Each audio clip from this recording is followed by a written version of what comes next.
নমস্কার।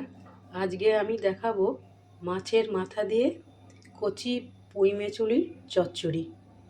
লাগছে পুঁই মেচুলি, মাছের মাথা আমি একটু ভেজে আগে থেকে রেখে দিয়েছি। চচ্চড়িতে লাগছে মূলো, আমি ছোট ছোট করে কেটেছি, কুমড়ো, বেগুন, শিম, কচু, বরবটি। লাগছে রসুন কুচি, লঙ্কা কুচি, ধনেপাতা, পেঁয়াজ কুচি। মশলায় লাগছে ধনে জিরে গুঁড়ো, হলুদ গুঁড়ো, ছোটো এলাচটা আমি থেতো করে রেখেছি, সামান্য দারচিনি, আদা বাটা, নুন, সামান্য চিনি।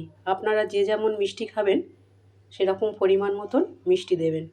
মাছের তেলটা আমি এরম একটা ছোট বাটিতে রেখে দিয়েছি, এই তেলটা দিয়েই রান্না করব।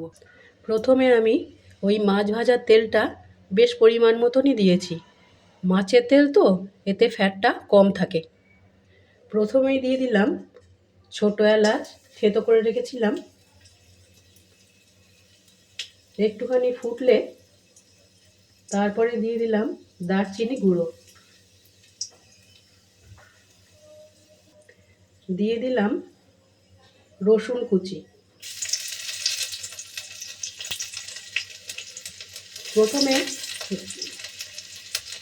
প্রথমে ছোটো এলাচ আর দারচিনিটা তেলে দিলে মাছের যে একটা আঁশটে গন্ধ বেরোয় সেটা চলে যায়। রসুনটা আমার ভাজা হয়ে গেছে, দিয়ে দিলাম পেঁয়াজ কুচি, লঙ্কাগুলোও দিয়ে দিলাম। আমার তো লঙ্কাটা বাটা নেই, আমি ওই জন্য একবারে দিয়ে দিলাম। এটাকে একটু নেড়ে দিই। এবার ধনেপাতাটা আমি দিয়ে দিলাম।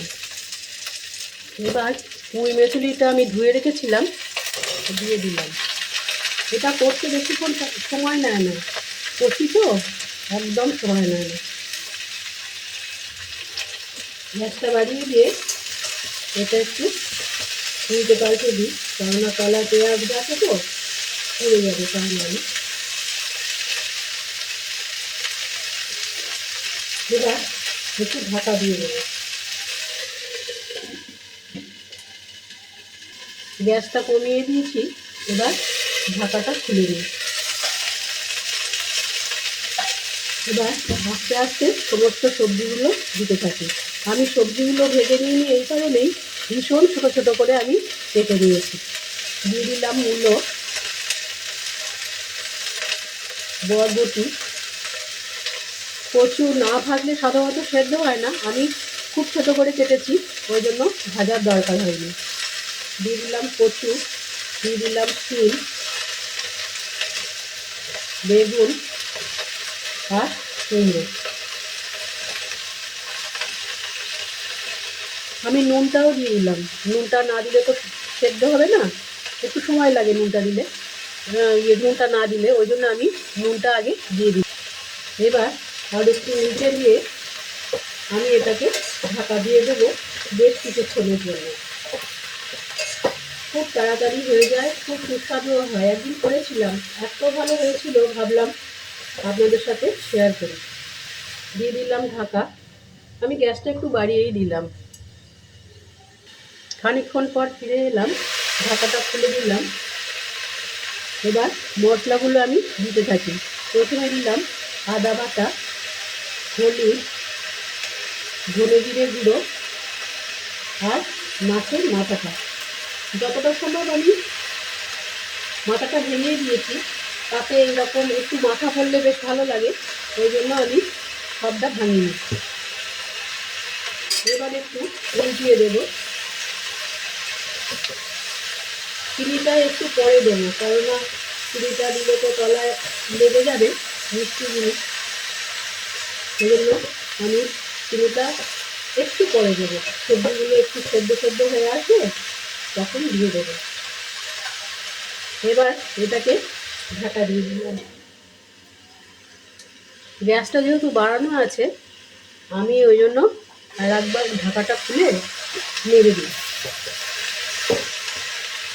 এতে জলও খুব সামান্য লাগে, কারণ সব সবজির তো একটা নিজস্ব জল আছে। এইবার গ্যাসটা আমাকে কমিয়ে দিতে হবে। গ্যাসটা কমিয়ে দিলাম, আর একবার নেড়ে দিই। এগুলো অল্প আছে ভীষণ ভালো হয়। ঢাকা দিয়ে দিলাম।